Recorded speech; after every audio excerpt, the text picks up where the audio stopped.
So we will start our webinar today. So thank you all of you participate this webinar. This is a very significant platform that we will introduce our very long new published book, Climate Change Governments in Asia. In this webinar today, we will invite 4 editors from Japan, Korea, and Taiwan to briefly introduce the purpose, the framework of the edition. And then we will invite the totally 8 authors to present their article, briefly to present their idea, their finding in this article. And after the presentation individually, we will have 2 minutes of the 30 minutes panel discussion. Okay, so thank you all of you to participate this webinar again. So I'm Kuei-Tien from National Taiwan University, Taipei. So I will welcome all of you to read this very, I would like to say, very charming, very interesting book. I think that as the organizer of the book edition, I would like to briefly, firstly, introduce the purpose of editing this book. The first purpose of editing this book is that we try to explore the discussion of characteristics of climate change governments in Asia. What is the particularity of the government structure, including the high carbon economic bodies and the regimes among Asia countries, package of brown economic policy making, and so on. We have to recognize the high carbon body in whole Asia. We know, according to the Global Carbon Project published in 2008, in 2017, China ranked first with 9.8 billion metric tons of carbon emission in the world. And India ranked third with 2.5 billion metric tons of carbon emission. And Japan ranked fifth with 1.26 billion metric tons. And South Korea ranked seventh with 610 million metric tons. And Thailand ranked 20th with 330 million tons, and Taiwan ranked 24th with 270 million tons. And for the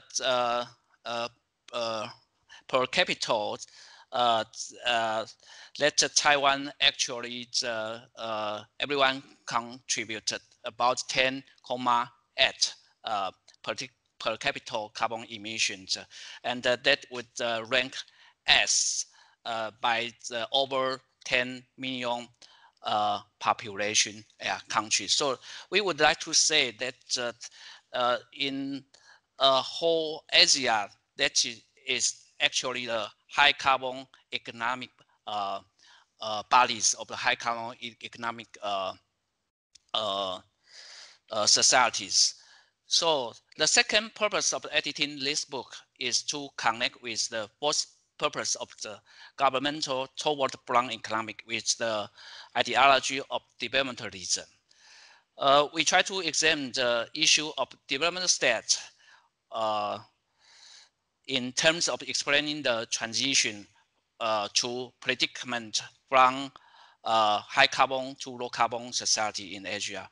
With the critical view of authoritarian expert politics, we address how policymaking elite dominate the national development by preference and priority of economic development, even on high carbon, energy intensive industry, but ignore the environmental, labor, and the social cost. That result in imbalanced development as we see the situation now in Asia.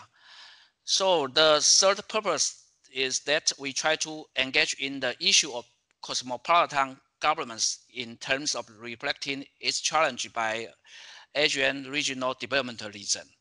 Climate change is fundamentally belong to a cosmopolitan issue. We see all over the world facing the severe climate disaster as well as meeting the international regulatory pressure protocol agreement, such as Paris Agreement and SDG. Nevertheless, the particular characteristics of climate governments with and by the high carbon regime economic bodies in whole Asia might structurally obstruct the global transition to low carbon society. The cosmopolitan reality of climate change threats with keeping ignoring delayed. That will be a disastrous future if we can't curb the root of brown economic development. So I think it's the purpose of editing this book. So in this book, we have actually designed three parts, three framework of in the content. The first part is the framework of climate change governance in Asian country. And the second part of the content is risk and transition. And the third part of the content is local governance on climate change adaptation. So overall, we have actually collect the different view, and we also engage the focus of the national INDC from different countries, and we also have tried to explore the transitional problem, the gridlock in different countries, and then we will also address the local governments on climate change adaptation. So the other editor will detailed introduce the contents. So now we invited another editor, Professor Koichi Hasegawa from Japan. He will also introduce the edition of this book. Okay, Koichi, please. I really appreciate the great leadership of Professor Kuei-Tien Chao, and also appreciate great assistant by Lin Liu and other staff of National Taiwan University. And this is also our second book under the leadership of Professor Chao after energy transition in East Asia. And energy transition issue and climate change issues, both are closely related, of course. And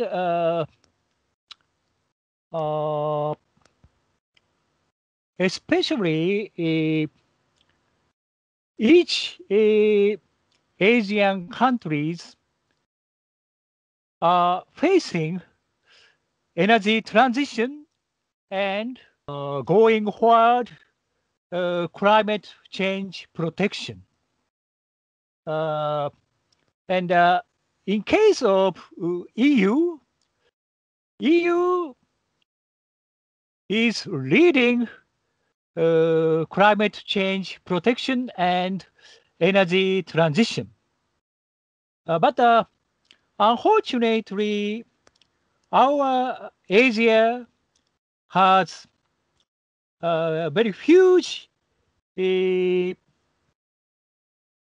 population and huge energy consumption.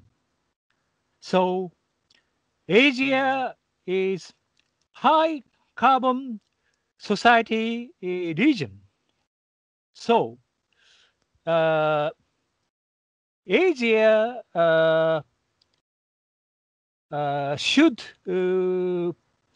should be a key role to meet 2030 and other targets set by the party agreement. So we should be key players. Second,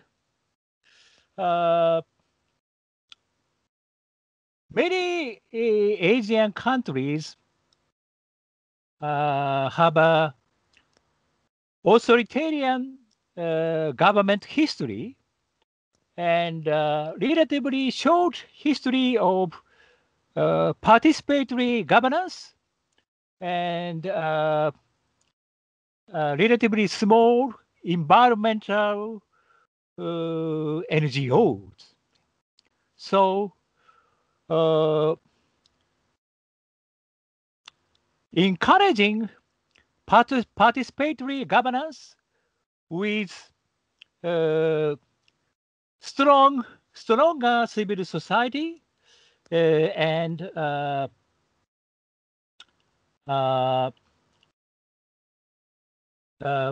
much stronger environmental NGOs. Yeah. This is a very special social and political condition of Asian countries. So I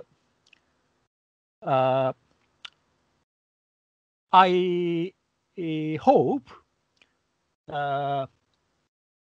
many leaders from not only Asian countries but also Europe and worldwide readers will be interested in this book. Yeah. Thank you. Okay, thank you, Koichi. So now we invited another editor from South Korea, Professor Dong. Yeah, Dong, please. Okay, hello. My name is Dowan Ku, and I was very happy to join this nice book. And actually, I think I really appreciate the enormous effort of Professor Chou and Lin Lu. And I think our book has strong advantages. I think the part one is very interesting because the three countries' national project and national governance is very well summarized. So the readers can understand the three countries, Japan, South Korea, and Taiwan's overall situation and government's strategy to mitigate and adaptate the climate change in their countries. And I think the chapter 2 is very interesting, and risk and the risk perception and so on is very important. For example, chapter 6, Chaya's chapter is very interesting. I think he analyzed the local knowledge and the scientific, for example, universal knowledge, and how the villagers can understand the scientific knowledge and how can change the attitude of the people in local areas. So we can understand the framework or discourses of climate change situation in Thailand. And I think part 3 is also very interesting. Specifically, they are focusing on local governance. For example, So Young-bi analyzed Seoul metropolitan one less nuclear power plant initiative. It is very interesting.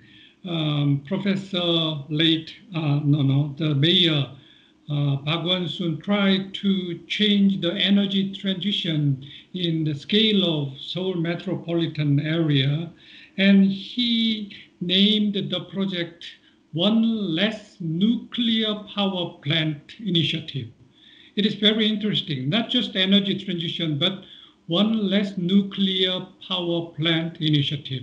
It means that the Fukushima disaster was very, very important.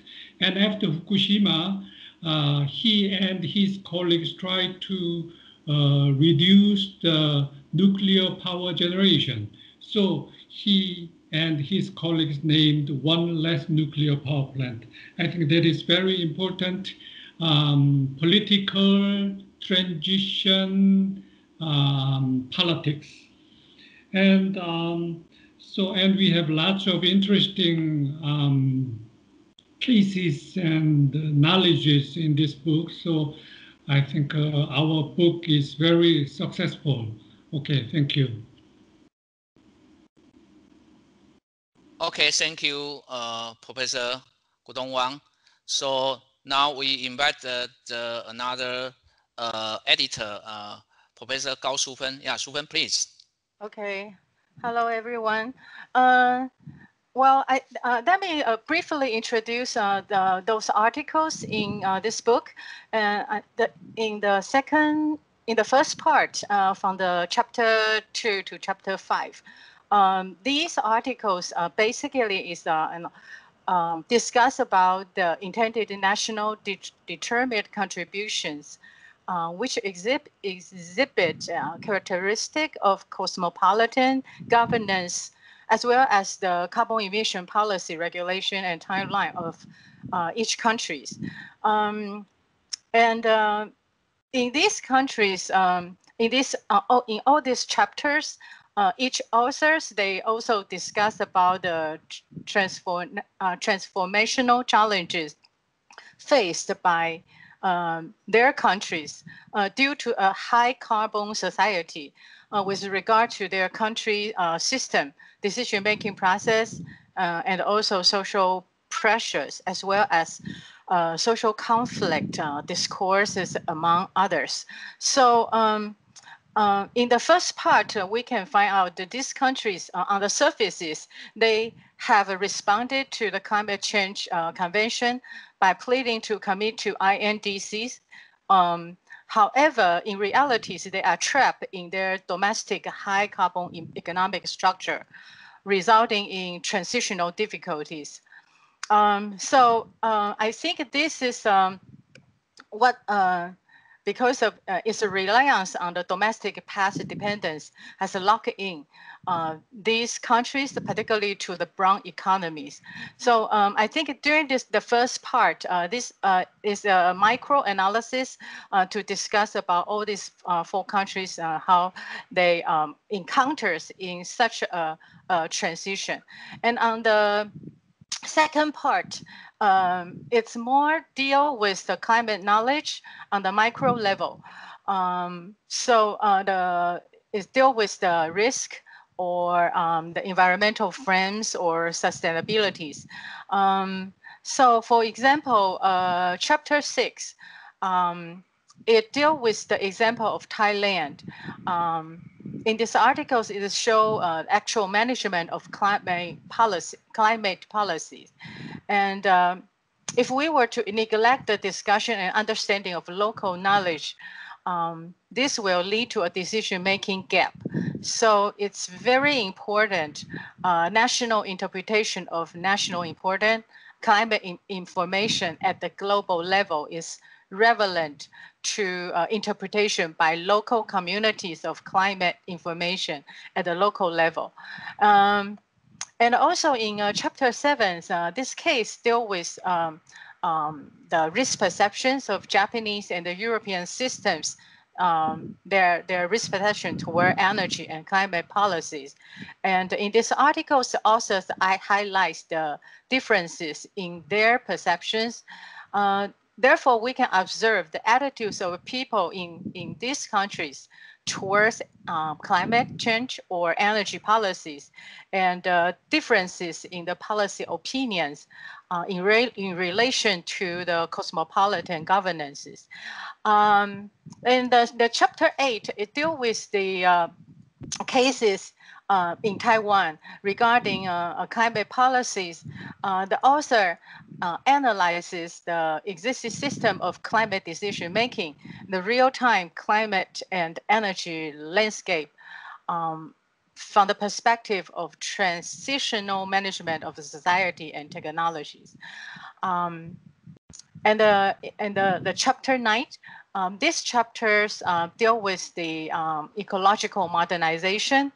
Also look at the issue of carbon capture and storage, in which it explored the struggles of environmental movement and the social impact of carbon capture and the storage framing.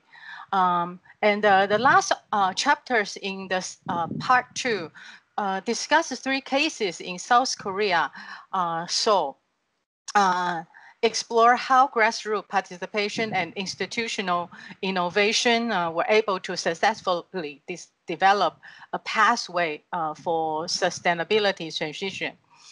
And the third part of this book focus on climate adaptation, climate adaptation, disaster management, and social network orientation of 3 countries. In chapter 11, the author discussed the coffee cultivations in India and how the participation of this local farmer and their knowledge were used to develop the adaptation strategy to mitigate the climate change, which therefore capture the viewpoint and imaginations of the traditional knowledge of local communities toward the climate climate issues. And the chapter 12, it analyzes the framework for climate disaster management in the Philippines, and bring out the various case studies and highlight how local government units train local communities in their attitude and strategy formations in confronting climate disasters. Chapter 13 is the case from Taiwan, Tainan. The authors, they adapt the social network perspective to analyze it, how community, their participation, as well as the stakeholder perception and local knowledge actions developed by local flood control groups, so as to showcase the climate governance as developed by the urban social ecosystem. So these are the basic, the 3 parts, 3 structures of this book. Okay, thanks, Shu-Fen, give us very detailed introduction of the book content. So now we will go into the second part of the agenda. We will invite every author to present their article, their finding, and their thought. Okay, first of all, we invited Professor Koichi Hasegawa, who contributed the Chapter 2, Climate Change Governance in Japan, Critical Review on Japan's INDC and its energy policy. Yeah, Koichi, please. Okay. I would like to talk about the summary of Chapter 2, Japan's Climate Change Policy. As Professor Chao already referred today, Japan is the 4th largest emitter after China, US, Russia, and Japan. Okay.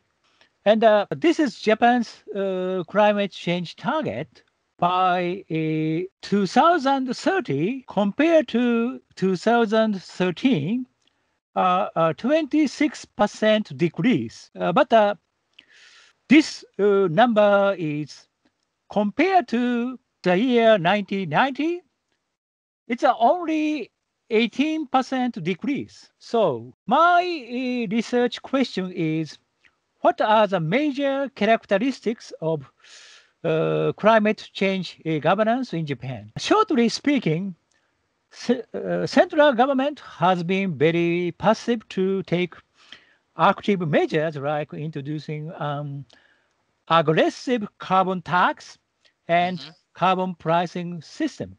Yeah. It has been reluctant to promote renewable energy resources, whereas it has been stressing the role of coal-fired plants and nuclear plants. After 2011 Fukushima nuclear accident, several reasons of such a passiveness I will focus on.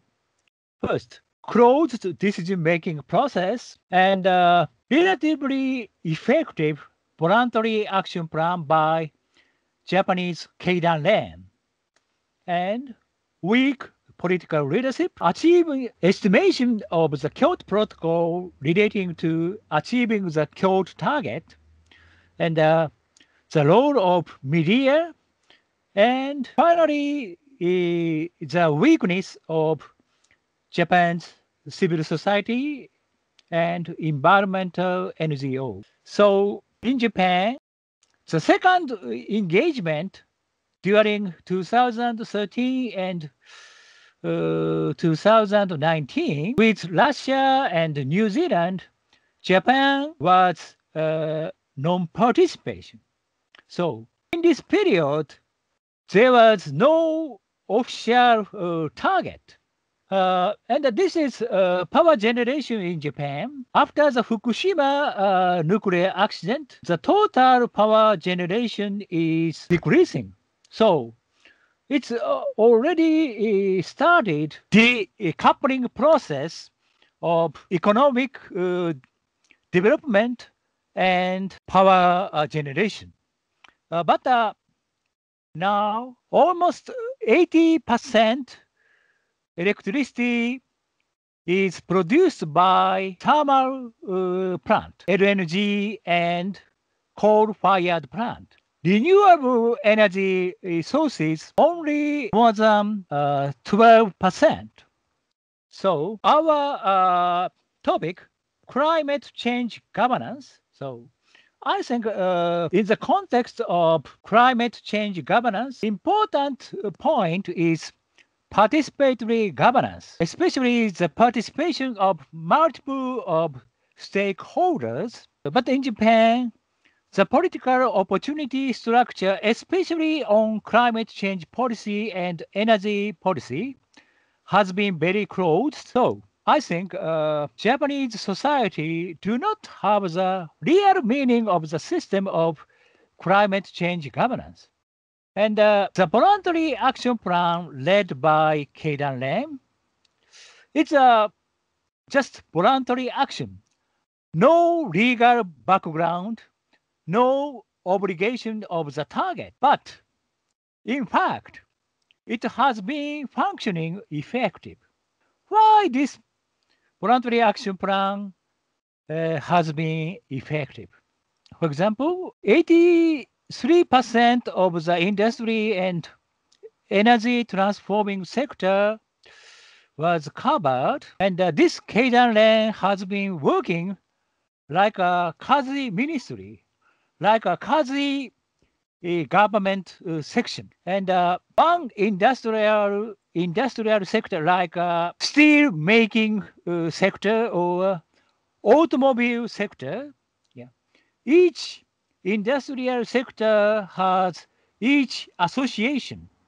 Japanese word gyokai dantai, and standing side by side approach within the same industrial sector.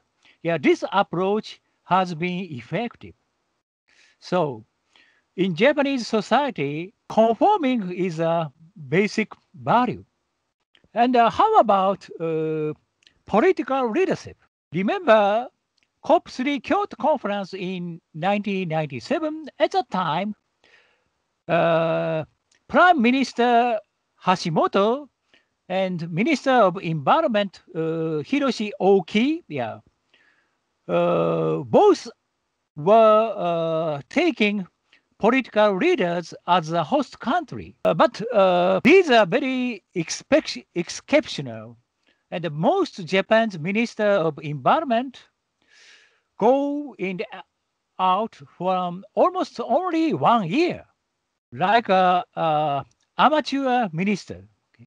And Japan barely achieved the Kyoto target finally, but the actual total emissions includes 1.4% from base year. But this elusive and buying credit from foreign countries, so Japan's finally met the Kyoto target, and also economic recession in 2008 and 2009 by a Lehman shock, yeah, and 3/11 disasters, yeah.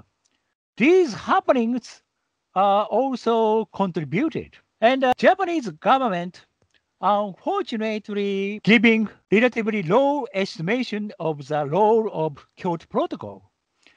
Japanese government said the Kyoto Protocol covers only 23% of the total emissions. And especially after the Fukushima nuclear accident, Japanese newspapers covers relatively low level on climate change issues. Even after 2015, the Paris Agreement reached very sharp contrast.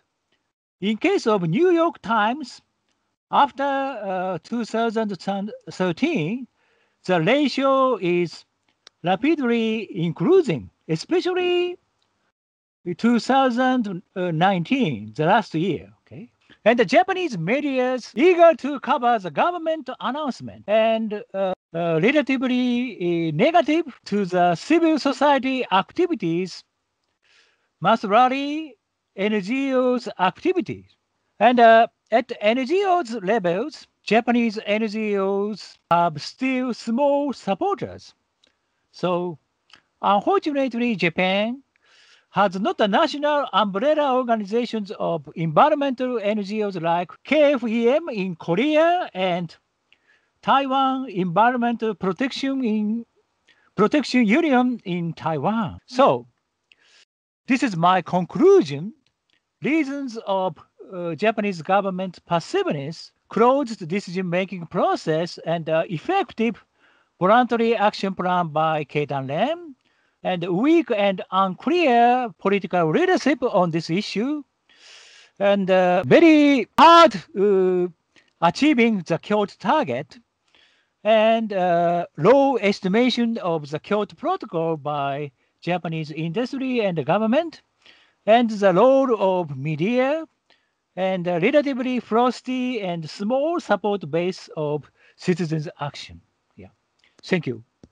Okay, thank you, Koichi, who gave us a very detailed introduction of his article, chapter 2.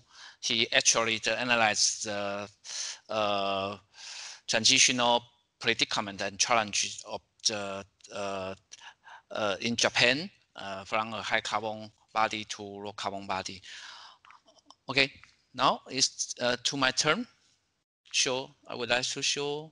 Okay, so in chapter 2, Professor De Huame and we will try to explore the discussion of the transitional gridlock by a high carbon regime society in Taiwan. Firstly, we try to actually analyze the components of the past dependency, including high carbon industrial structure, high carbon energy structure, fossil fuel subsidies policy with a low energy price, as well as the brown economic package, really abstract the transition from a high carbon society to low carbon society. So in this slide, we can see that there are different sectors which contribute to the carbon emission in Taiwan. We can see that the industrial sector contribute over 50% of the carbon emission.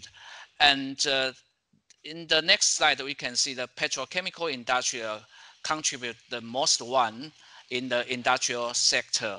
So that is to say that petrochemical industry actually contribute the most carbon emission in industrial sector, and also lead the total carbon emission in Taiwan. But if we make the comparison with the GDP contribution and the carbon emission by petrochemical industry, we can see in the 2 decades that the petrochemical industry actually contribute a very low GDP, not over 3%, but they actually contribute about 18% of the carbon emission totally every year. So to the second part of this chapter, we focus on the social dimension. Firstly, we actually from the survey of public perception of climate change, we see that the public totally support the policy reform and the industrial reform towards sustainability. But in the decades, the government did little. On the other hand, we also show that in every stage that the civil society actually mobilized their movement to against the certain industrial pollution or the industrial dispute construction plans. But overall, we also analyze that it's a weak capacity of the civil society to scrutinize, to monitor the government making the low carbon emission transition policy. So this is a very paradoxical development in Taiwan. And to the third part, we also try to explore the government's deficiency of the carbon or carbon reduction transition. So I would like to say, if we see the development by every global important climate change convention, conference or agreement, Taiwan's government had quickly responded by different conference, such as National Energy Conference had in 1998. This is the first response to the Kyoto Protocol signed in 1997. And then the second National Energy Conference had in 2005, 2009, 2015. Also, Taiwan's government also had the Sustainable Development Conference in 2006, 2008, and particularly in 2015, before the COP21 conference, that Taiwan's government passed the Greenhouse Gas Emission Reduction and Management Act. And in this very important act, Taiwan's government actually put very important carbon reduction plan.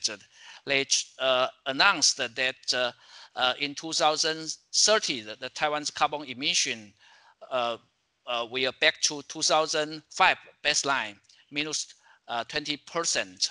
And in 2050, the carbon emission have to back to 2005 baseline, minus 50%. And we see that actually the Taiwan's government have different scenario of the carbon emission route, but in the political we see that they did little. So overall, in this chapter, we actually also show the gridlock or the predicament of the climate governments towards sustainability. In this table, if you read details in the chapter, we can see there are 3 agents: industrial agent, civil society agent, and government. They have the different discursive package and different mobilization instruments, you can see that industrial coalitions have been keeping to advocate their brown economic package, for their competitiveness advantage. But on the other hand, we can see this kinds of the discursive package of brown economy actually against the international low carbon trend. And we can see the weakness of the capacity by the civil society is already analyzed also in this chapter. We can see that the civil society lack of a clear and a strong climate governance discourse. Recently, we can see this situation is improved, but we still expect, or we still engage in more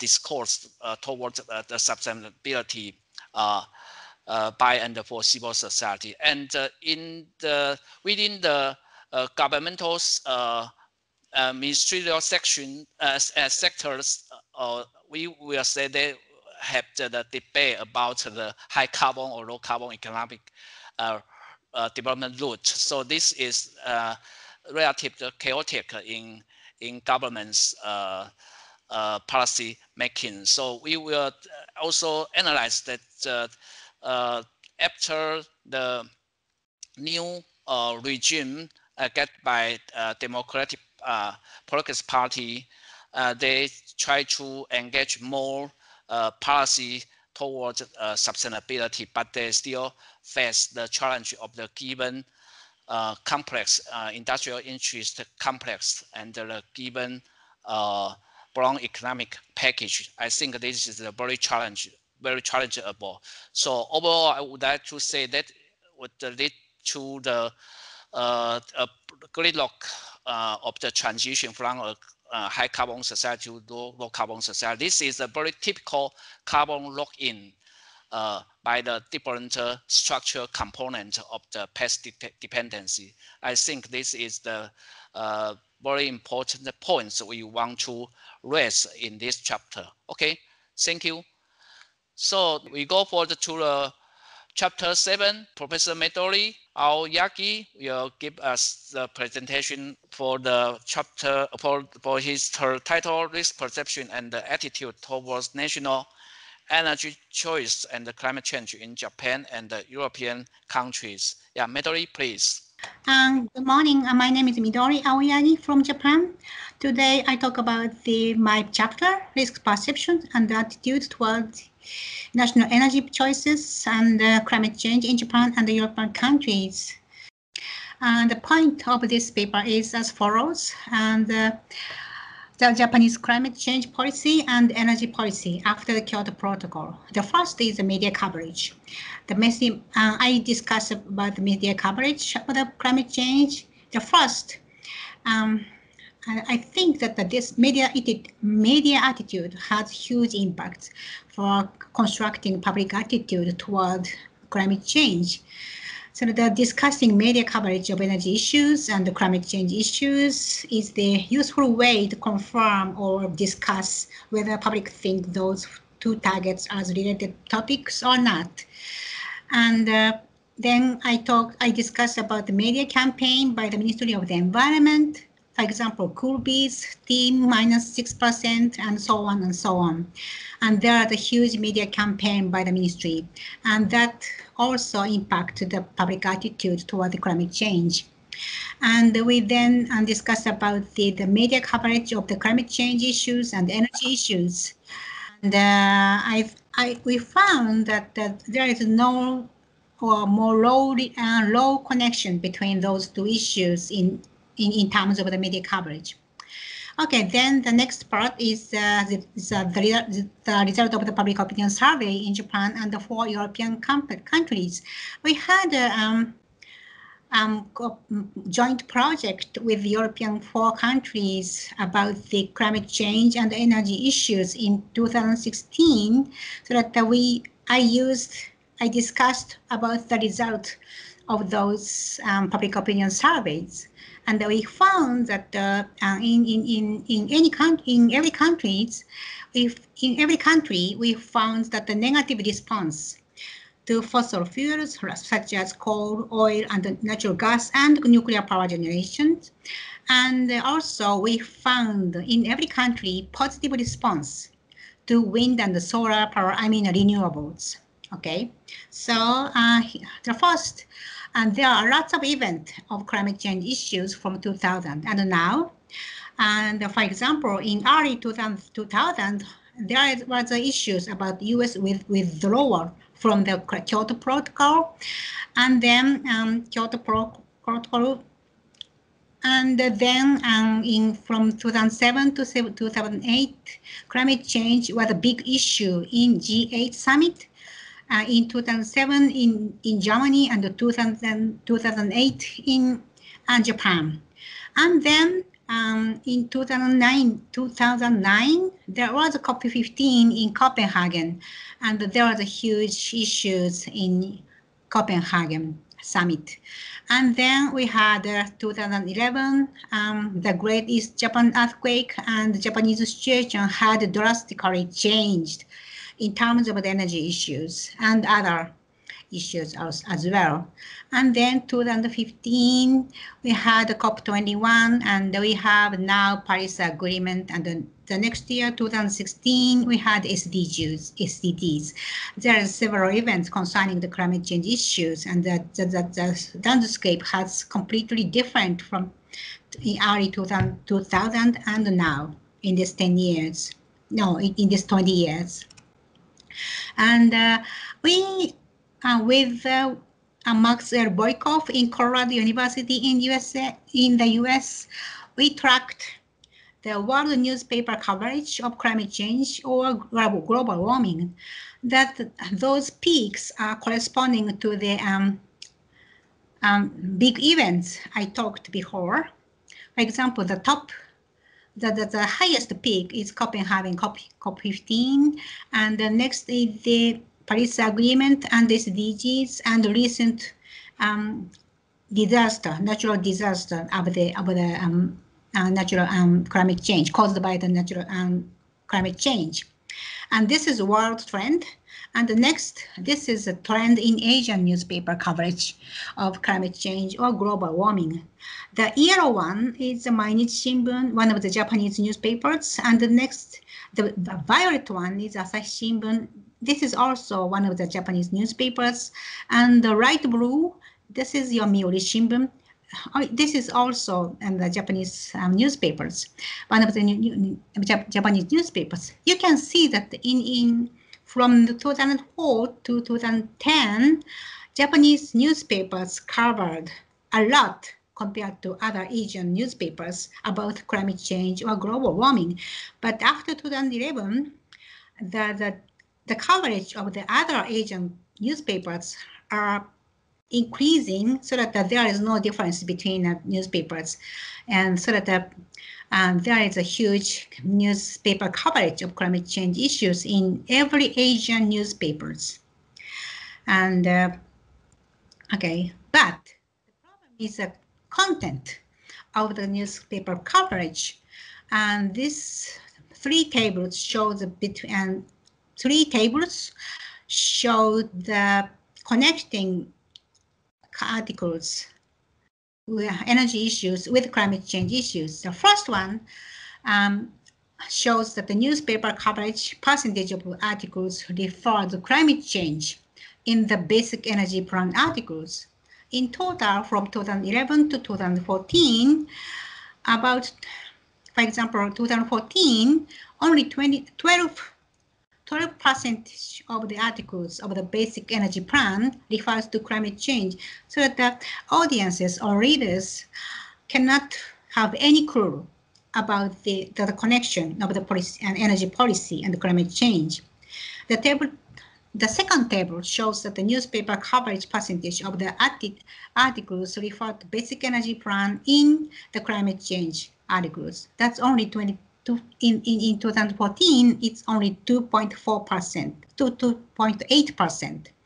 And the third tables, that is about newspaper coverage percentage of the articles, refers to the nuclear power generation, nuclear power plant, and the climate change articles. It's, for example, it's 2014. In 2014, it's only 15%. So that the people couldn't have any clue about the relationship between energy issues and climate change issues. This is a huge problem in Japanese publics and the public opinion survey. And next is only one slide I chose, that this is one of the result of the international comparison survey in 2016. And this is, we asked about the favorability of energy sources from such as solar power and offshore wind, hydrogen, hydropower, not hydrogen. This is water power, and onshore wind and biomass, coal, nuclear power, oil, natural gas, and geothermal. And the upper side is a favor, and the lower side is not favor. And the line shows average. You can see that the coal and the nuclear have less or least favor point compared to other sources. For example, solar got more than 85% of favorability average. But for example, coal, it's only, I'm sorry, I misunderstood. And coal has less than 3-point average, and the nuclear is almost same, while solar got more than 3.8 average point in favorability. So that in general, Japanese people have more favor than the fossil fuels in 2016. And actually, this tendency found in other European countries, even in France. France is famous for the dependency of the nuclear power, but even in France, people favor renewables compared to nuclear or coal or oil. So that it's so natural that President Macron declared that they're moving from nuclear power to renewables. It's natural when he sees public opinions.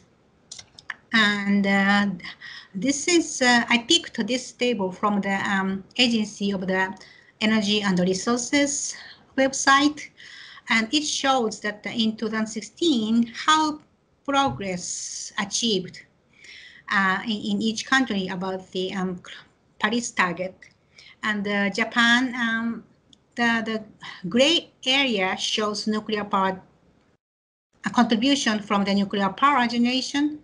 I'm sorry, and the last slide, I cannot show you the last slide, but Japan and UK and France and Germany, among those surveyed countries, Japan depended only less than 10% of nuclear power, and in 2016, more than 15% we depend renewables.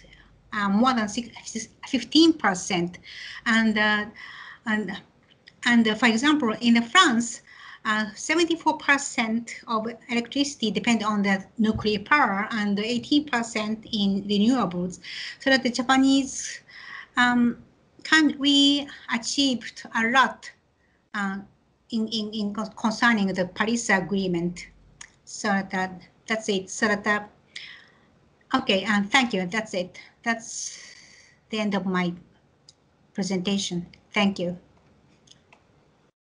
Yeah, this is favorability of energy sources, France. Yes, thank you. Okay, thank you, Melody, for very interesting introduction on the chapter 7, and by some survey or the statistic on public perception or the newspaper statistic on the topic of the climate change or energy transition, we see that it's a very similar situation also in Taiwan, maybe also in other Asian countries. So we will go forward to the chapter 8. Dr. Zhao Jiawei has contribute mostly this chapter. The title is Governing the Climate-Driven Systemic Risk in Taiwan, Challenge and Perspective. Yeah, Jiawei, please. Yeah. Hello, everyone. I am Chia-Wei Chao from National Taiwan University, and the chapter I write with the Professor Zhou is about governing the climate-driven systemic risk in Taiwan. And so in this chapter we try to frame the climate risk governance in the perspective of the systemic risk. So since we are still suffering the effect of the COVID-19 pandemic, so we have some kind of feeling about what kind of we call the systemic risk event will be. So unlike the conventional risk such as chemical pollution or occupational safety, the danger of the systemic risk is not incremental but outright disturbance of our daily life and the society. So, and moreover, the ripple effect of the systemic risk will spill over into the other political and the social challenge. For example, the famous risk governance scholar Otwin Ren, so he had identified 3 key systemic risks for our human society. The first one is the climate change. The second one is instability of the financial system, and the third one is the social inequality. But in this chapter, we argue that there is a highly linkage between those 3 systemic risks, and the climate change will amplify the financial instability through the carbon bubble caused by the strain acid. Because if we want to confine the temperature increase below the 1.5 degree, a lot of fossil fuel reservoir will leave it in the ground. So it will lead to a lot of impact on our financial system. Other aspect is that the climate change will also have the regressive effect of the climate hazard and the carbon pricing and the other climate policy instrument. So in this chapter, we try to explore the systemic effect of the climate change in Taiwan. The first one is we try to identify the carbon bubble of Taiwan's economy. So we look into the portfolio of our key pension fund, pension fund, how much they invest, those pension funds invested in the top 10 carbon emitters in Taiwan. Like from our study, we find out that the public service pension fund, their portfolio there will be more than 25% of the investment is related to the top 10 carbon emitters in Taiwan in year 2080. So it shows that there will be a significant carbon risk asset. So and we also find, and so overall we find out that so like I said, that we explore the carbon bubble asset of Taiwan's economy. So according to our finding, we find out that more than 75% of the stock holding of those key pension funds are related to the energy intensive industry. But the good news is that the most of those investment is focused on the electronic industry, which will have a more higher climate performance compared to other one. But there's an important thing that need to focus on is that there for those key pension funds, they still invest around 10% in terms of the petrochemical industry, which we will have to be redirect the financial flow in terms, because those industry will face a lot of challenge in terms of the carbon reduction. And the second aspect we explore is that we are trying to identify the climate change and the inequality nexus between the, so we try to identify the climate change and the inequality nexus. That means that the first one we explore the disproportionate effect of the climate-induced disaster in Taiwan. So we look into a lot of literature, and we find out some literature, some scholars who focus on the disaster issue. They found out that for those typhoon and the flood, those are the low income and the disabled people are more likely to be affected by those natural disasters. In another aspect is that we look into the regressive effect of the policy instrument, because we in our research team we find out that the poorest family they spend higher proportion of their consumption expenditures on the energy. So when we have the carbon pricing, carbon tax was implemented, the Gini index will worsen. That means the inequality will be enlarged, will be larger. So we have to formulate some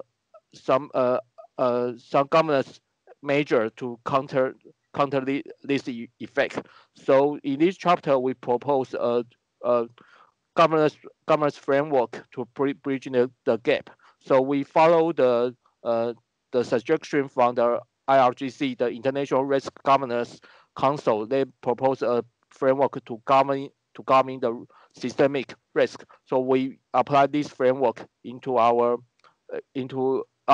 topic, into our issue. So we identify some key measures that we need to implement. For example, because of the limit of the time, I just mentioned two.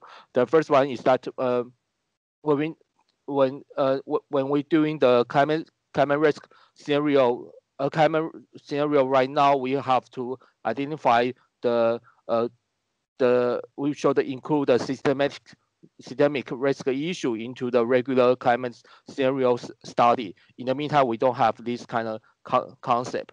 And another thing is that another action we suggest that we need to take is that when we're doing the impact assessment of the carbon pricing, like the carbon tax or carbon levy, we have to include the impact on the social vulnerable community should be a mandatory element of the impact assessment, because in the meantime, the discussing around this issue is not sufficient if we want to make this policy can be implemented successfully. So that's the suggestion we propose. That's the policy suggestion we propose in our chapter.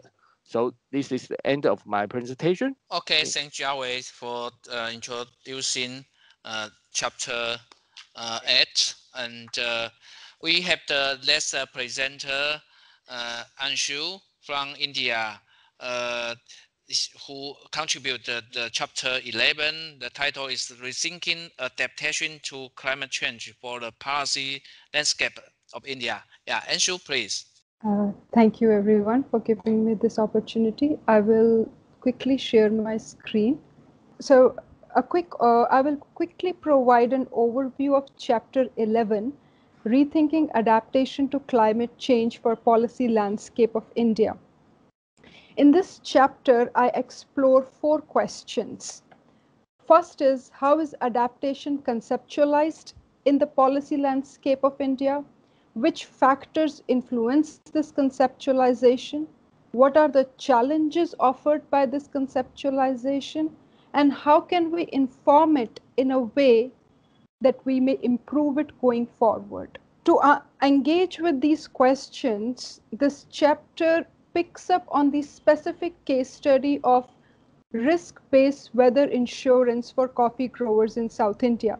So the chapter also provides an overview of climate change policy landscape in India, and in that it specifically looks at the agriculture sector. in agriculture sector, it picks up on a trend in the policy suggestions, which indicates the need to take index-based weather insurance as an adaptation policy.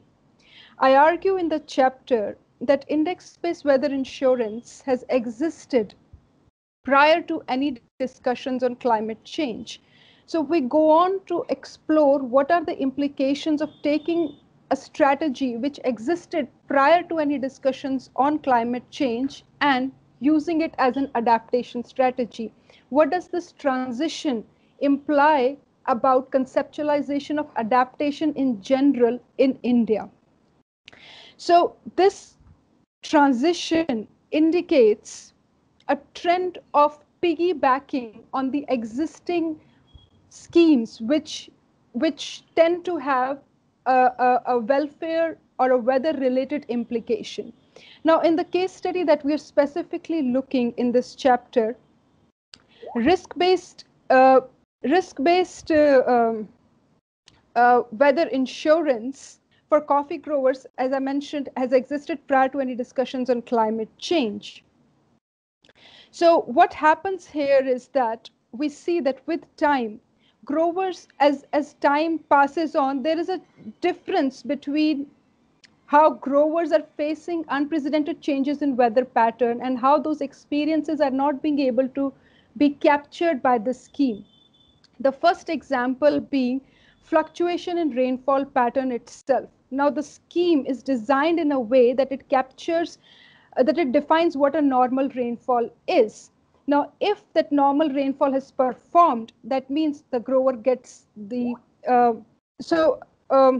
if the grower doesn't, if the grower does not, if there is no change in the amount of rainfall recorded, that means that the scheme will not give a payout. However, growers are facing a different kind of challenge on the ground in the sense that the amount of rainfall hasn't changed, but the period in which that is received has changed. So that creates a stress for growers. So the chapter shares more such examples of how the subtle changes experienced by growers are not reflected in the scheme. And hence the scheme is becoming more and more challenging for growers to accept in the period of unprecedented changes in weather pattern. So building on this experience, the chapter is essentially arguing that there is this trend of piggybacking on ongoing scheme to draw adaptation benefits has an inherent drawback. This drawback implies a chance to miss the opportunity of what adaptation as a conceptual space is offering to us. There is a missed opportunity of highlighting difference between climate and weather. In the existing conceptualization, there is no space to differentiate between unprecedented weather variation and precedented weather variation. That means to say normal weather variation and abnormal weather variation. So changes in rainfall which might have happened over a period of time and people know about it and which can be captured through insurance, but changes which have not been observed before and may not be captured through calibrated assessment of weather patterns. So in existing conceptualization, we do not see that difference. And lastly, so this basically goes on to indicate a bigger problem which speaks to larger developing, which speaks to the policy arena of developing countries in general. And that struggle is the struggle to relate local issues with the global narrative of climate change, because there's a continuous struggle to find evidence of the global narrative of climate change, of increasing greenhouse gases, of increased temperature and increased variation in rainfall pattern in local space. So the chapter argues that we need to move beyond this global local binary in climate change discussion, especially in the policy space. And we need to situate the narrative of climate change along with it narrative of adaptation in locally situated context and start looking at what the issue of climate change would look like in a specific context. And it might look it may look very different from the narrative that we know of, which is simply increased greenhouse gases, which does not necessarily make sense to someone in their everyday life.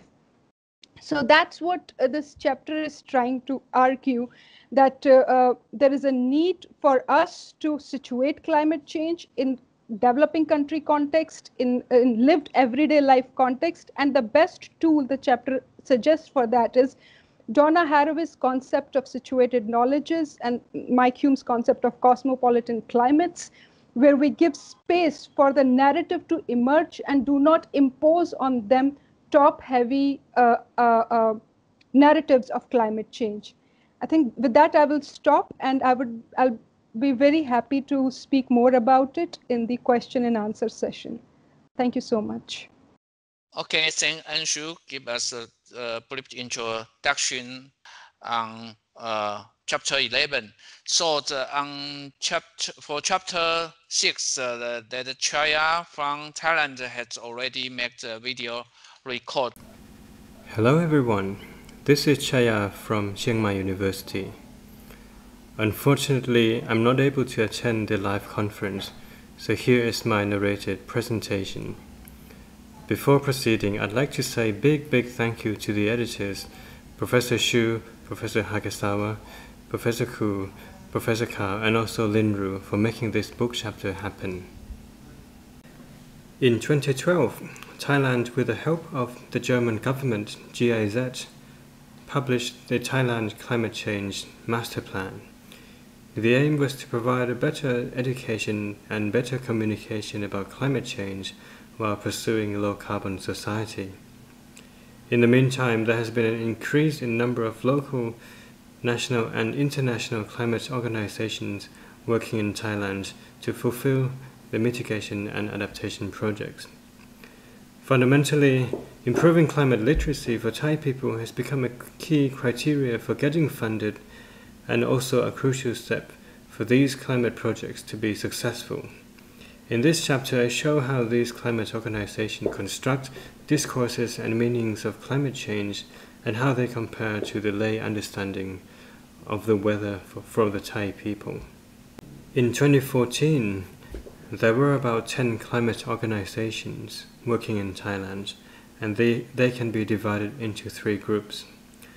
The climate story listeners uses techniques of storytelling and community map to help communicate idea that climate change can be seen at local scales.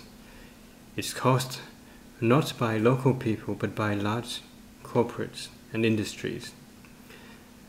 The climate service providers, most of them were scientific experts, providing technical terms, graphs and diagrams to the villagers to say that climate change is real and a global phenomenon.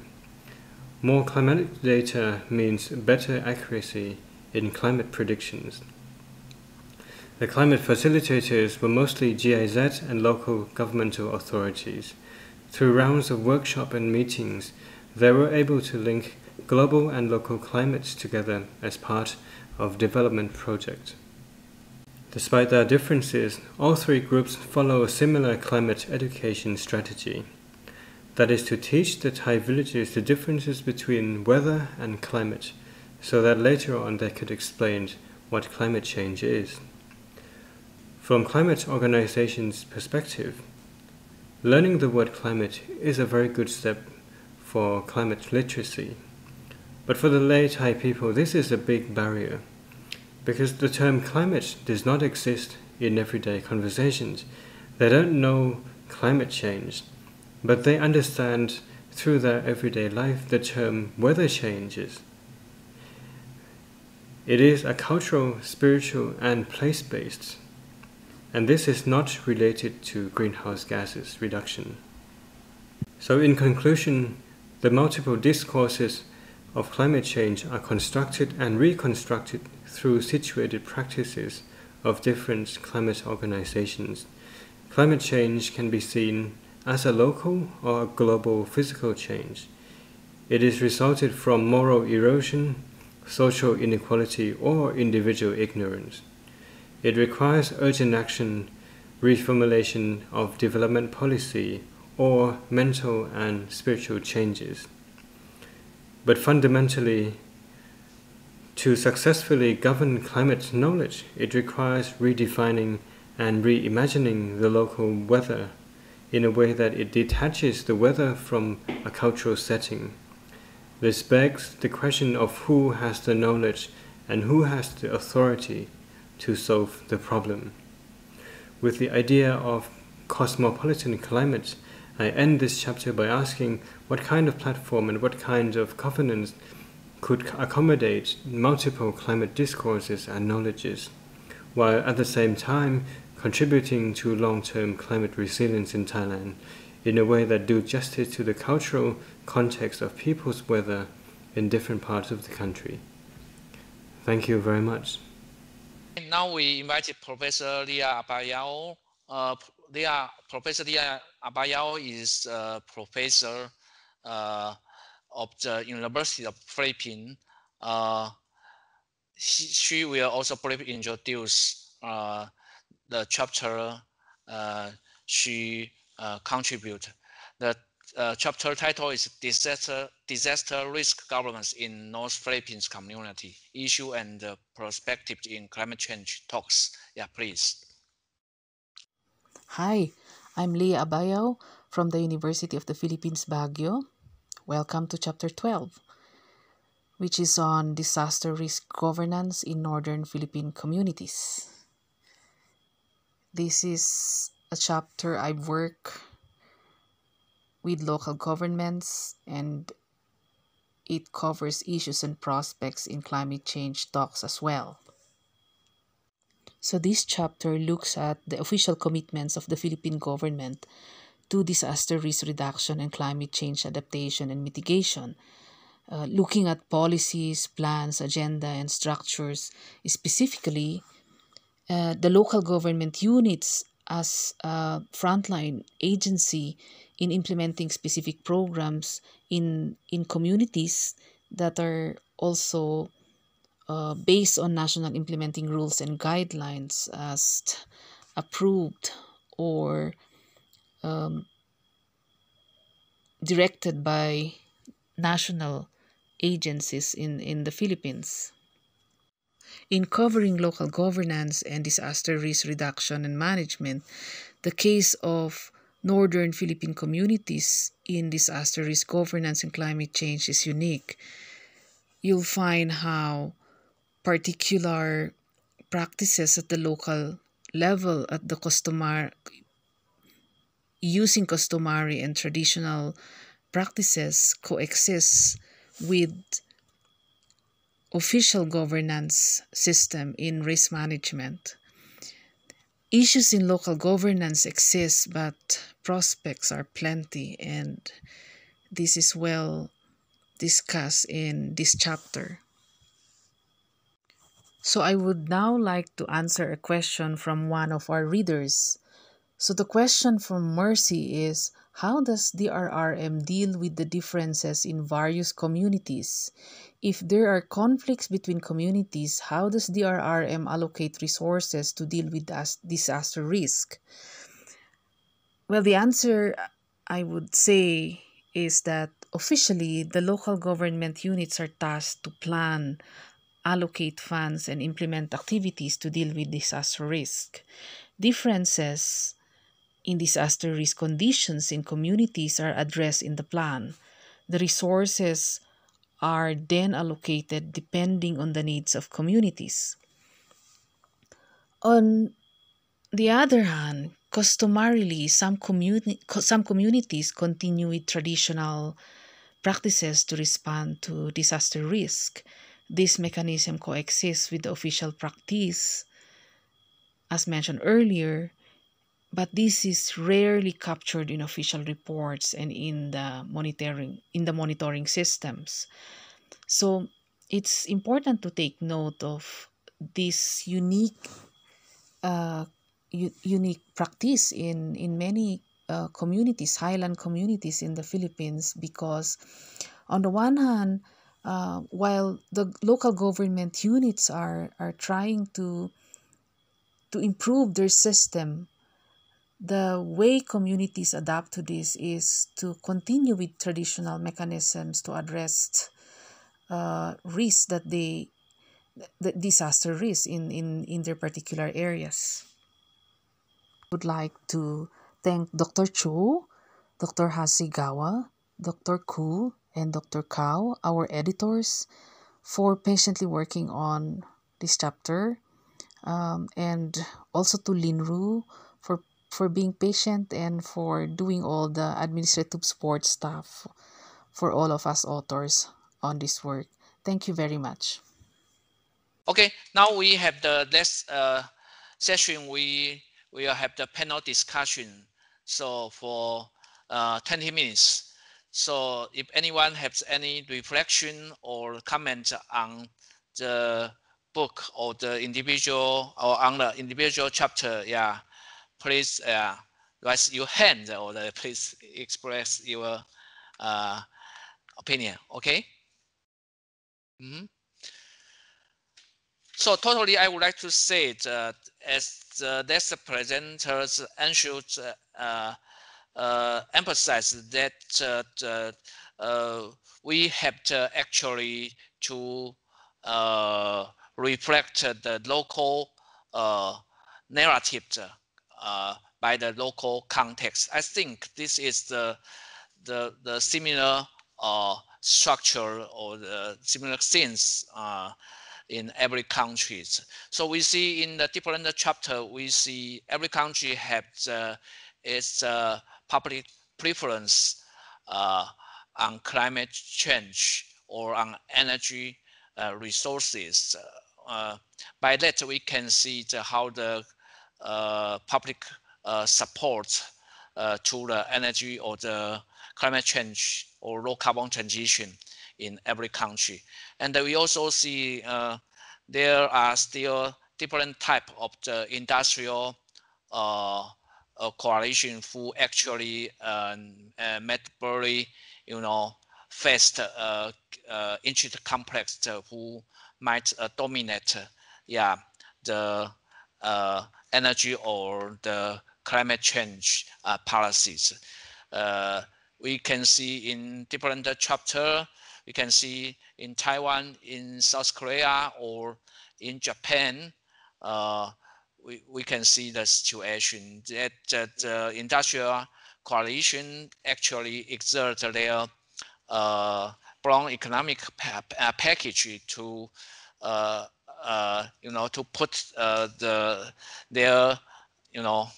their discourse to the public and try to maintain their development route. But on the other hand, to say we can see this is against the international decarbonization or sustainability development route. And on the other hand, we can see also there are different development of the civil society side in different countries. And then also by the local governments, we have the different type of the developments. So actually this is very important when you go back to see the purpose of editing this book. We try to explore the issue of the developmental design with the brown economy, which actually abstract the transition from a high carbon society, from low carbon society. As we mentioned, firstly, that in whole Asia, actually among different countries, we are actually the high carbon economic bodies. So I think this is very important. And when we reflect back to the cosmopolitan issue, we will say that by those characteristics of the climate change governments, many countries in Asia actually face the challenge of the sustainable transition. So I think particularly that if we see the component of the past dependency with mainly actually abstract the transition, we will met the predicament of the transition. So this is a very challengeable. And when the whole Asia country can't curb their developmentalism route by high carbon or so-called brown economic package, that will also have a very strong interactive feedback route to the global world. I think this is very challengeable. Hello, Midori, can you hear me? I can't hear you. Hello, Midori. Hello. Okay, I have a question to you. According your statistic on the survey of the Asian newspaper, I couldn't see there is the Taiwan newspaper presenting. Yeah, we see the newspaper including Japan's newspaper, Korean newspaper, Indian newspaper, and other country newspaper. That there is no Taiwan newspaper. Okay. You can join our project. Okay. With your counting. I mean, our project is building databases about the world newspapers. For more than 50 countries, more than 100 sources join our databases, so that they can join us. I can write letters to Max Boykov and the principal investigator of our project, so that they can join. Yes. Okay, thank you. So any other reflection? Okay, Chia-Wei. Yeah, hello everyone.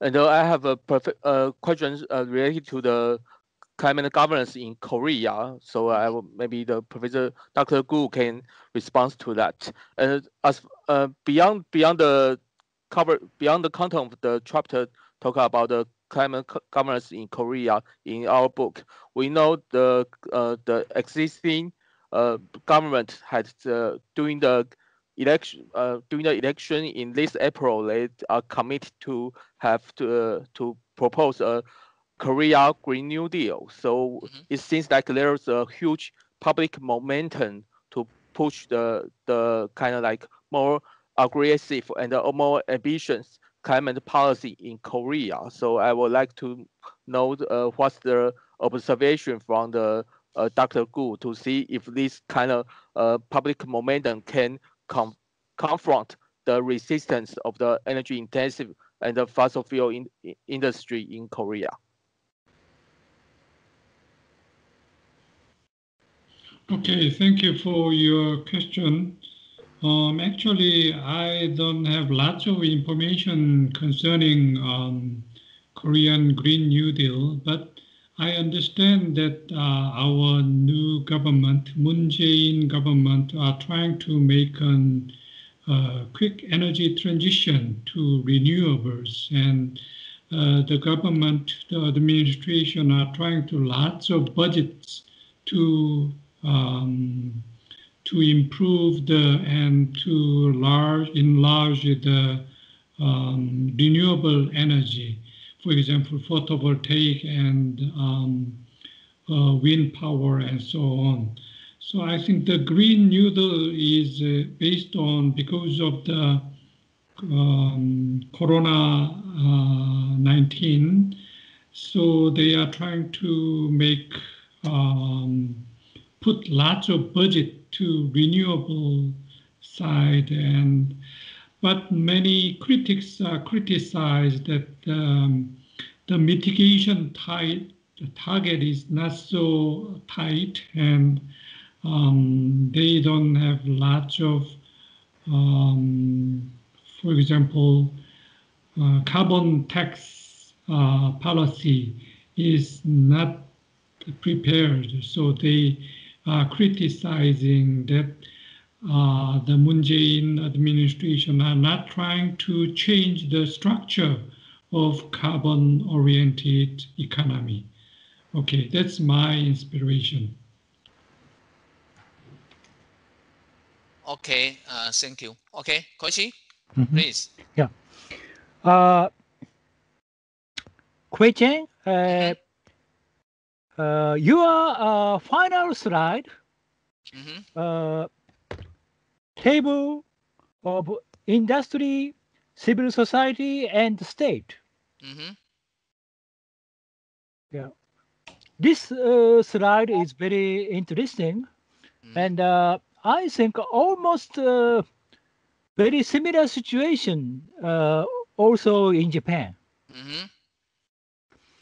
And in case of Japan, especially industry, for example, electric companies and steel industries, such a heavy industrial companies are very conservative and negative to promote climate change protection. But in EU, some companies like Siemens and now General Electric, these companies to promote, for example, offshore wind turbines. So in Asian context, how we can we change such a industrials, especially heavy industries attitude to promote climate change protection? So thank you. I think this is very important. Issue occurs, I think, in every Asian country. As according to our analysis, actually in Taiwan, in the industrial sector, now we have the divided development route. By the electronic or semiconductor industry, they likely actually to engage in more decarbonization project. They support that the government cancel the fossil fuel subsidies in order to let them have the competitiveness capacity internationally. But on the other hand, the traditional energy intensive industry such as petrochemical industry or the steel industry actually against the decarbonization project, they likely to advocate the brown economic package. And now the president of the industrial association is from the very traditional petrochemical industry. The president is also the industrial association is also the president of the Taiwan Formosa. You know that. So, but as we know that in Japan, you have the JCLP, the Japanese. I would like to show that. Which one? This one. Okay, Japan Climate Leaders Partnership. I think this is very important. Agency that to show that the private sector can actively to promote the decarbonization or the low carbon and transition. But we actually what we want also to actually to advocate the private sector, particularly the electronic industrial sector of the semiconductor sector, also to do that. We actually let our political leadership try to engage that. In recently. But my question is, we from the document we can okay. So there's including 143 enterprise, including manufacturing sector, financial sector, closed sector, or pharmaceutical sector and so on. So I think this is very important. If we only engage in the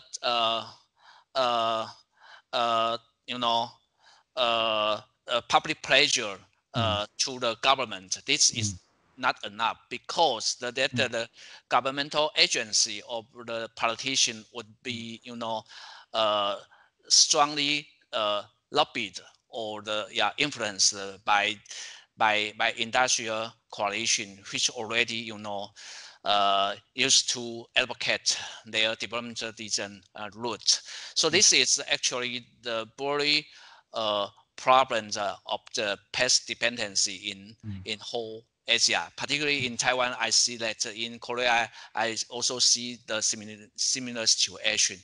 But I don't know whether there are also the similar initiative from private industrial sector in South Korea, Dongwon, or in India, or yeah. Okay, I think this is my question. Okay.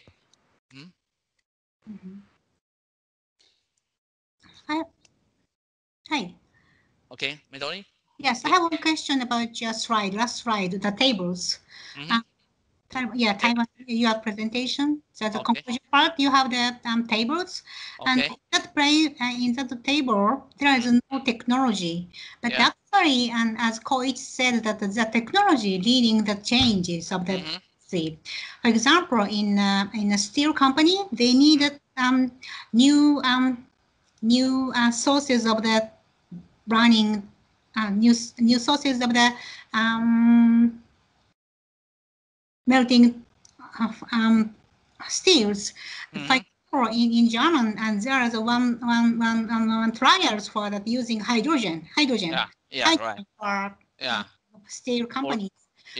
That makes revolutionary change for emission reduction. So that I think that you need to think about the technology available to each industry, so that the map landscape has dramatically changed. Maybe I think so. Yeah, that's a comment. Yeah, I don't know what is the opinion by Shu-Fen, Dongwang, or Anshu. In my opinion, that firstly, I think on the technique dimension, firstly, even the energy intensive industry, I recognize they can use the, for example, recycle water. Or like in Taiwan, a Chinese steel company, started to use the recycled waters in the decades. I think this is a very important milestone, and they can also engage in the investment to the renewable energy, and they can, according to the RE100, the water initiative, maybe they can also put their effort toward the new energy system. I think this is actually expecting effort dimension. But on the other hand, I would like to say these kinds of energy intensive industry have to improve their energy efficiency. On one hand. On the other hand, they have to improve their product competitiveness. For the later dimension, they have to make more, innovation investment. They have to, in order to enhance their, high value added product, they have to, to start to invest the innovation on their product. In Taiwan's case, we see, for example, Taiwan Formosa actually product a lot of the low value added production, to the society, to the world, in which they actually use a lot of the energy and also contribute a lot of the carbon emission. So if they can actually, by the global competitiveness, they can actually, change their production development route, or make their production high value added, that they would actually fit in the carbon reduction dimension. I think that is different routes. The problem is that they don't want to change too much. We know they want to change. For example, Taiwan foremost company already invest some green sector, green production, but the the step is too small. Yeah, this is different. I think that is my opinion. I don't know. Yeah, your opinion or the other colleagues' opinion. And thank you very much. I agree with the ideas that you said that our keyword is local context, local knowledge, but also in Taiwan, the Japanese, and maybe South Korean, another keyword is innovation, access to the innovation. Okay. Yeah. Thank you. Yes, thank you. Okay. Is any other sharing reflection? Well, no, I'm not. I want to follow a little bit on what the last comment, Kuei-Tien, you made regarding those industries. Their energy efficiency is too low, and they are doing some changes or investment, but not that the significant level in order to for the structure to change. And I think in our book, and also maybe a lot of research will probably touch on a more macro level analysis. But I was wondering, because if we look at it from a micro analysis, I wonder those decision makers in each industries, if their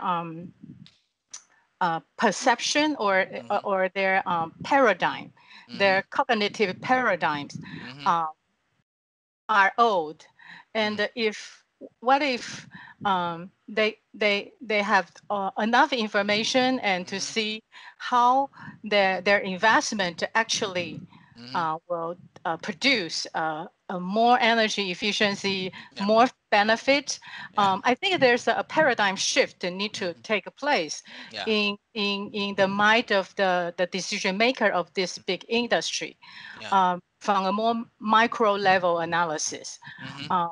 Because it's a trend. I mean, it's a global trend for such a transition to take place. But of course, I think structurally speaking, or even multinational cooperations among all these particular Asian countries. However, when we touch on a more micro level, I wonder, that change also come from the industry and the decision makers. And somehow I wonder, maybe in their perspective, they just don't see such a transition is necessary, or they believe such an investment actually is not beneficial to their cooperation, and that's why they won't do any changes. So in a way, I think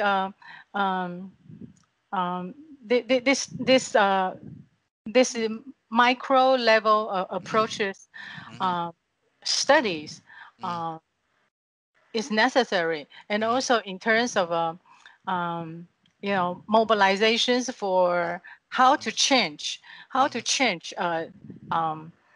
from a micro to a meso to macro level. To me, I think that is something I want to respond to your last comment. Okay, thank you. I think the paradigm shift on every scenes. For example, not only on the industrial competitiveness of the economic package, but also on the what Anshu's emphasize on the climate adaptation, must be done.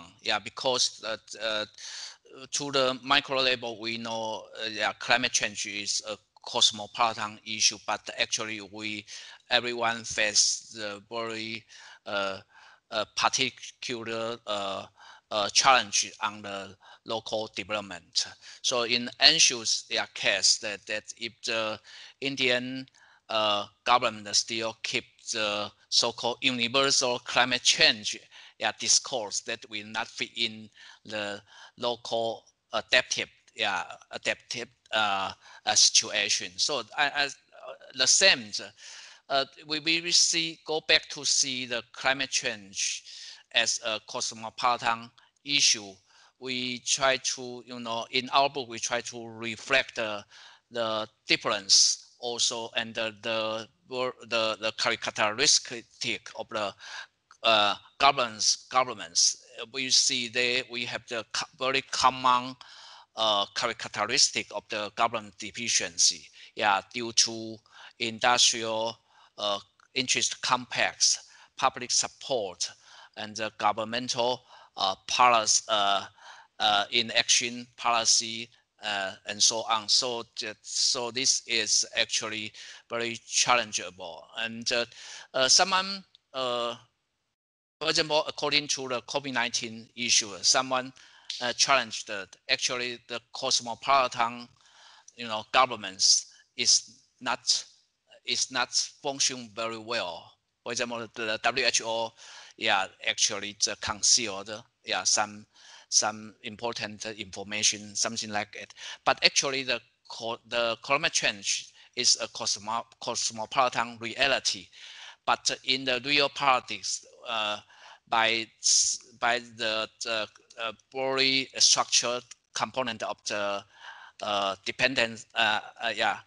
past dependency, actually, we actually hide the cosmopolitan reality. We actually delayed to make the cosmopolitan solidarity, risk identity, stronger. So I think this is a crisis actually we met. In our book, we cannot do everything, but we just have to, very important analysis how we actually see the challengeable structural problems that in whole Asia we actually, as high carbon societies, bodies, what we can do, or what we have the obstruction. So so now we will come to end. I hope that every presenter have one or two words there to say, and we will end our webinar. Okay, who can start? Okay, Koichi. Yeah. Some Japanese company like Ricoh and Sony, and Rakuten, and also Uniqlo, Uniqlo. These relatively new companies try to challenge renewable 100. They announced to engage renewable 100 companies. And anyway, industries and civil societies and local government and national government, these triangles are very important source to promote climate change. Especially Dowan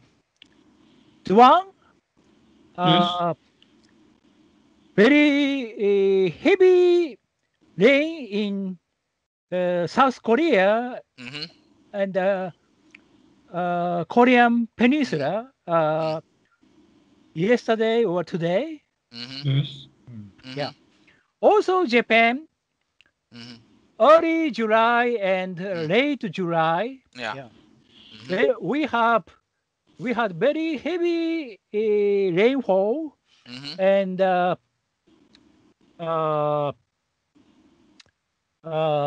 yes, very serious flood from river. Yeah.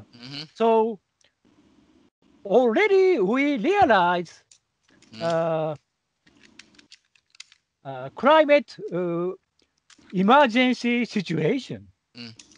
So we, as a sociologist,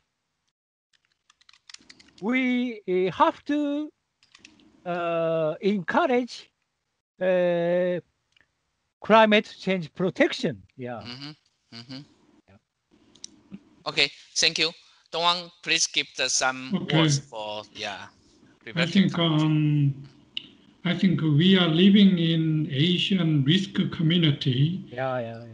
So and this heavy rain and lots of things will happened in China, Japan, Korea, and maybe in India and in many Asian countries. So, but actually our book, many chapters are based on methodological nationalism. So we need to improve methodological cosmopolitanism. I have an idea that the concept of commons is very important. Some scholars are talking about atmosphere or as commons. So actually climate is real commons, global commons. So actually the Elinor Ostrom analyzed common pool resources of the small communities, but actually we can improve the concept of commons to the global commons. So in global commons, climate is very important commons, but we don't have the commoning communities or associations in Asian countries. So if we have a plan to improve our researches, we can divide. Many people think that air or atmosphere or climate as our national resources or our local resources. But actually, climate is everyone's resources. So we need to divide everyone's climate and our climate. So we need to link our climate to everyone's climate, because climate is very important for everyone's survival and life. So those kind of conceptual or theoretical work will be very interesting. And I think this book is first step for research, those kind of things. So it is very important, a giant step for East Asian risk community and cosmopolitan community. But we need to go forward for methodological cosmopolitanism or climate as commons. That's my inspiration. Thank you. Okay. Thanks, Dowan. Okay, Chia-Wei or Midori, who first? It was so pleasure to joining this book project. That was my nice experience, and thank you very much. And I think that I learned a lot from other countries' experiences, Taiwan, Korea, India, and Philippines and Chiang Mai.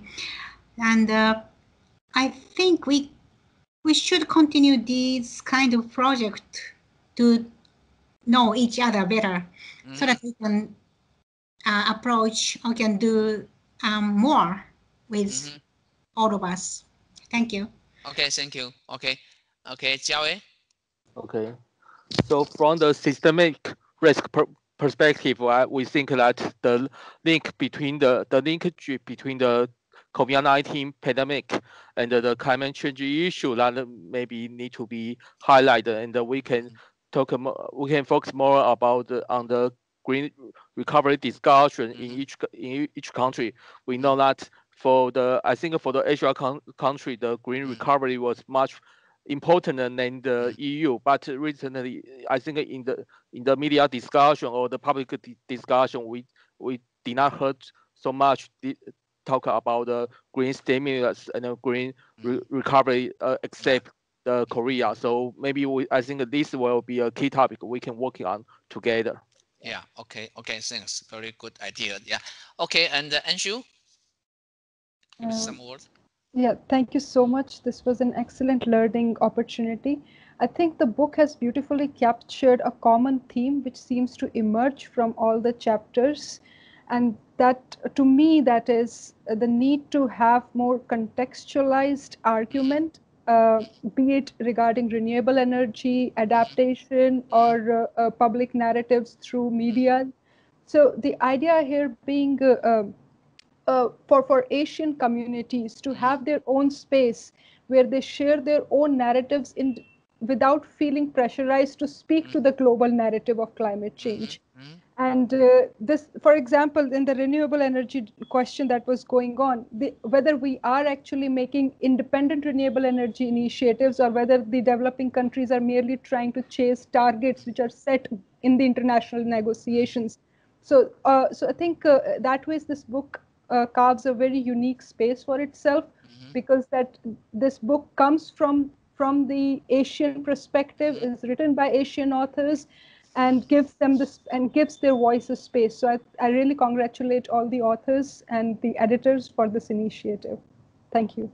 Okay, thank you. Okay, Shu-Fen. Yeah. Okay. First of all, I think it's really a great pleasure, and through working together with all of the author and editors, I think this is a really a great beginning. And as Dowan mentioned, cooperations among researchers in various countries in this area, and also I think for when we deal with the climate change cosmopolitan governances, I think the structural element of the diagnostic framework involve the interacting actors and the governance and the larger social economic context and the system of concern, and that all are need to be taken into consideration in the governances of a climate change. And I think in this book, we have I think we have a deal with the macro level and the more meso and micro analysis in various cases across Asia. I think in this sense, I think this is really a good beginning. And as I see under the framework of the U.S. and the China conflict, and somehow I think the global manufacturers in China has moved into Asian countries and India, China, Taiwan, and Korea, Japan, so on. And I think somehow it's I see a potential and great possibilities for countries like Japan, South Korea, and Taiwan have that multinational cooperations for us to take responsibilities for such a climate change by collaborated in a research level in order for us to understand the phenomena and the barriers of such a transition, in order to bring in the progresses of as common, the commas as Dongwan mentioned. So I think this is a really a good beginning for this book. Okay, thank all for give the contribution for today's webinar. So I think we have to keep our effort after we co-publish this book. This actually this is a further reflection of the climate change governments in Asia, and we hoped from this very important milestone of the, publish this book, we can go further by research and also by political practice in every country. So thank you all again. So see you. Okay, bye bye. Okay, thank you very much. Bye bye. Okay.